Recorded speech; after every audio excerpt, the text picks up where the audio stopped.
अस्सलामु अलैकुम वरहमतुल्लाहि वबरकातुहू। मेरे प्यारे भाई और दोस्तों, 25 दिसंबर आने को है। बहुत सारे मुसलमान भाइयों और बहनों के ज़हन में ये सवाल पैदा होता है 25 दिसंबर के बारे में कि उस दिन सेलिब्रेट करना चाहिए, किसी को मुबारकबादी पेश करना चाहिए या नहीं। और 2-3 सवाल उनके जहन में घूमते रहते हैं। एक सवाल ये है कि क्या मेरी क्रिसमस कहना कैसा है। दूसरा सवाल ये पैदा होता है कि मेरी क्रिसमस का मतलब क्या है, उसका तर्जुमा क्या है।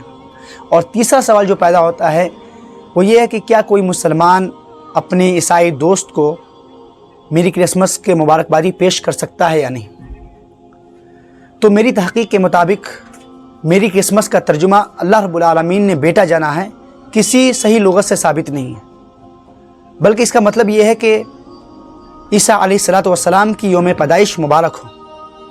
और दूसरी तरफ देखा जाए तो ईसाई चूँकि हज़रत ईसा अलैहिस्सलातु वस्सलाम को अल्लाह का बेटा मानते हैं और 25 दिसंबर को उनकी पैदाइश मनाने के लिए छुट्टी करते हैं और खुशियाँ मनाते हैं, सेलिब्रेट करते हैं, एक दूसरे को मुबारकबादी पेश करते हैं और उस दिन एक दूसरे को विश करते हैं, बहुत अच्छे तरीके से खुशियाँ मनाते हैं और सेलिब्रेट करते हैं, जो कि अल्लाह रब्बुल आलमीन के साथ एक बहुत बड़ा जुल्म है, एक ऐसा जुल्म जिसको अल्लाह रब्बुल आलमीन कभी माफ़ नहीं करेगा।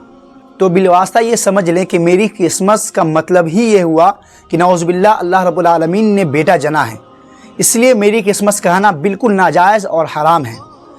उसके बावजूद बहुत सारे ऐसे मुसलमान भाई बहन हैं जो मेरी क्रिसमस की मुबारकबादी पेश करते हैं, एक दूसरे को विश करते हैं, उस दिन को अच्छे तरीके से सेलिब्रेट करते हैं, खुशियाँ मनाते हैं खूब अच्छे तरीके से।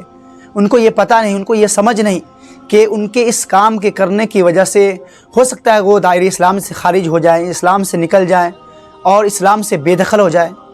क्योंकि अल्लाह रब्बुल आलमीन का फरमान है कि कुल हुवल्लाहु अहद, अल्लाह एक है, अल्लाहु समद, अल्लाह बेनियाज है, लम यलिद वलम यूलद, न उसने जना है और न जना गया है।